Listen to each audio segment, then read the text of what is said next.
कधी कधी अपयश ही यू टर्न असू शकते आपल्याला यू टर्न घेण्यासाठी की बाबा ही तो ह्या दिशेने चाललाय तो दिशा बरोबर नाही तुझी. कारण शेवटी कर्म करताना दिशा पण महत्वाची आहे ना. आपला गोल ठरलेला आहे की मला मोठा बिझनेसमॅन व्हायचंय, मला मोठा क्रिकेटर व्हायचंय, गोल ठरलाय.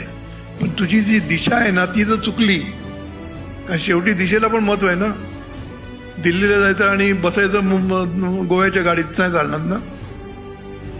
म्हणून जो गोल ठरलेला आहे आपला त्या गोलच्या बाजूनी जाणं, आणि ते जर जाणं शक्य नसेल, ते जमत नसेल, तर कधी कधी तुम्हाला यू टर्न मारायला लावतं. समजलं. आपलंच कर्म, मी डेस्टिनी म्हणत नाही, आपलंच कर्माचं फळ मिळण्यासाठी कधी कधी यू टर्न मारायला लागतो, म्हणजेच अपयश येतं. मग या अपयशातनं आपण काय शिकायचं? इम्प्रूव्हमेंट. भाऊ मागच्या वेळेला मी काय चुका केल्या, त्या चुका मी पुन्हा करणार नाही आणि मी पुढे जाणार.